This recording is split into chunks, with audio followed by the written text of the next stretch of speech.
Ayan mga malayang puso, to be continued. Kasi ayan, nag-explore na yung anak ko. Kanina nandito lang sa baba.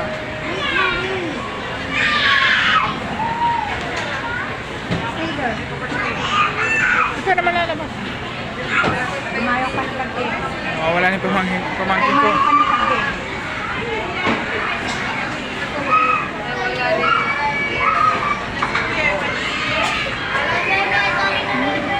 Tingnan mo doon sa dulo. Tingnan mo sa dulo. Ayun. Nahanap yung may birthday yung pamangkin. Kasi yung anak kong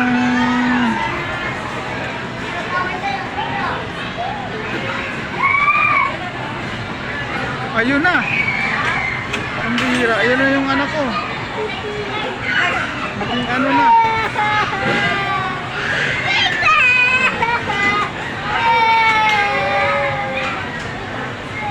Kanina ang behave ngayon.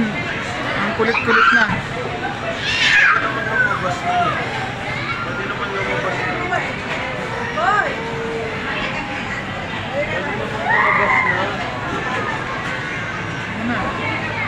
Explore na, yun na. Pumunta na doon sa spiral slide. Ayan o. Kanina, nandito lang sa ano yan, sa baba.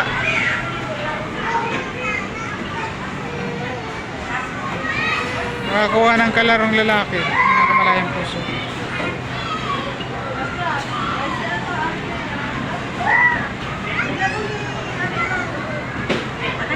Kapag lalaki talaga, sobrang ano, likot.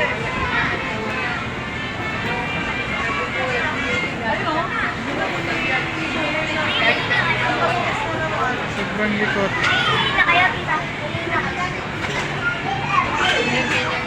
Kanina nandun lang sa may slides. Ayun, nandun, dun. Nakakuha ang kalaro.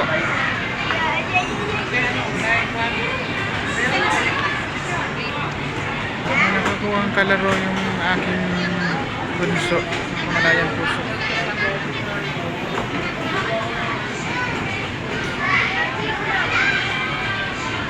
Tapos yung birthday girl,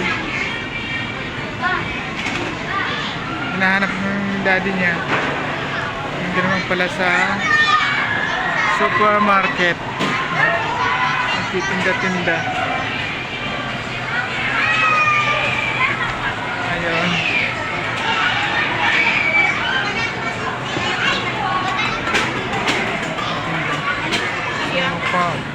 Puzzle.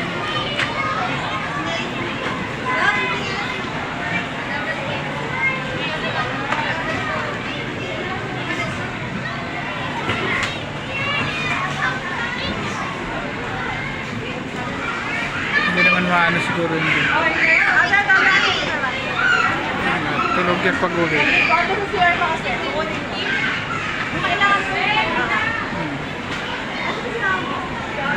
Walang takbo.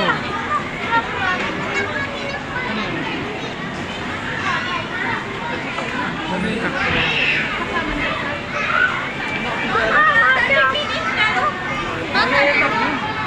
Ito ko lang siya nakaulat. Sabi kasi yung nung anak kong bunso. Yun yung naglalakad na yun. Bakit na yun? Kakaunti lang daw yung kaibigan niya, yung friend niya. Kasi kakaunti lang daw yung anak ni mami niya, ni mama niya. Tatlo lang daw. Tinanong ng nanay, sinong anak? Si Papa, si Kuya, ako. Ginawa akong anak ng ano. Siguro nakita ko nagdididi. Joke. Joke yun. Ginawa akong anak ng ano. Anak ko. Ginawa akong anak ako ng nanay niya. Konti lang daw yung friend niya. Ako lang daw sa kasi Kuya. Kasi kakaunti lang daw yung anak ng mama niya. Nasanay kasi siya sa loob lang ng bahay. Simula nung pumasok sa school ng kinder, napakahiyain. Pero ano na, habang naman tumatagal makulay po siya. Ano na siya, nagkaroon na ng sigla sa pagpasok. Una, sa sobrang nahiyaan talaga. Sabi ko lahat ng mga classmates mo gawin mong friend. Mga bully daw, mga bully. Kasi yung unang pasok ng anak ko, hindi talaga kumitibo, hindi nasulat, hindi na ano. Pero pag sa bahay, nasusulat siya. Kaya ang ginagawa namin mag-asawa, nagsusulat siya, nag-drawing, nag-color. Pinipicture namin, sinisin namin sa teacher. Ginagawa niya. Sabi, bakit sa school si Prince hindi nag-ano? Pero ngayon, nakikipag ano na rin. Na-adapt niya na yung ano sa loob. Kasi sabi ko, wag, hindi ka nagsulat sa school. Wala kang kaibigan. Kasi dito ka na lang sa bahay mag-aaral. Boring dito. Ang tuturo sa'yo. Si mami lang, saka papa. Paano kung wala si mami? Papa, paano mag-aaral? Boring ka, nakakalungkot yun. Yung sa school, may kaibigan ka doon. Pwede kang magpaturo doon sa kaibigan mo doon. Classmates mo, pwede kang magpaturo. Pwede kang magpaturo sa teacher. Kaya, tingnan mo, nakakuha agad, nakamala yung puso ng ano, ng kaibigan, lalaki. Ayun, tuwang-tuwa. Tuwang-tuwa siya.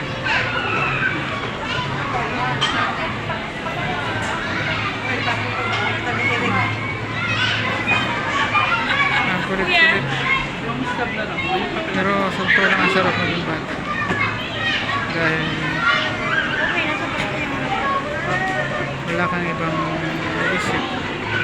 Sa wala, totally zero talaga. Ang sarap maging bata. Ngayon ko lang na-realize.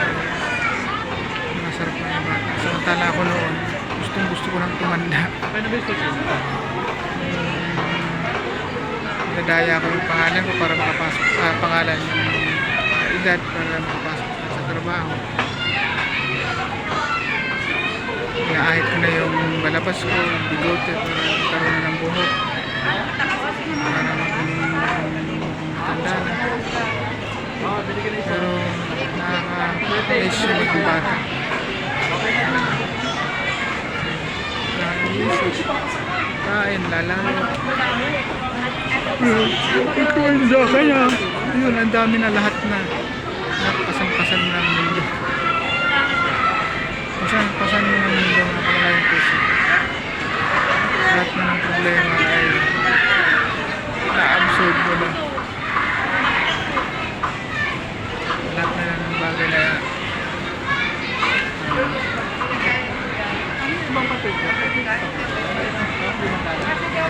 talagang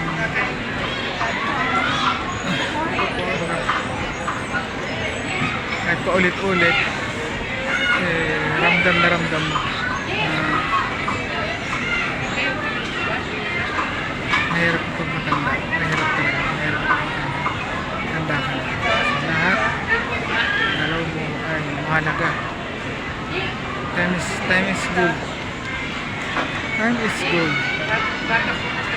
Kung bata ka pa, time is nothing. Ang time na oras parang wala lang. Ang lipas lang parang wala lang. Pag tumanda ka na talagang oras mo ay kulang. Yung oras mo ay laging kulang. Laging hindi sapat. lalo na pag hindi mo sinasamahan ng dasal. Yung alam mo yung direction mo ay parang kulang lahat. Parang wala yung direction. Parang empty makakamala yung puso yung ano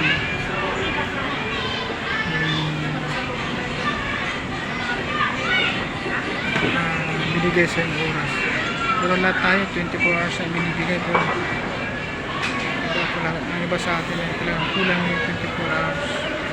Ayun.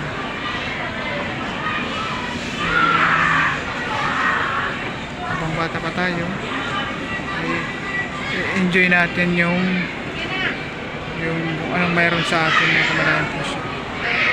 Dahil bawat minuto, bawat segundo, bawat oras na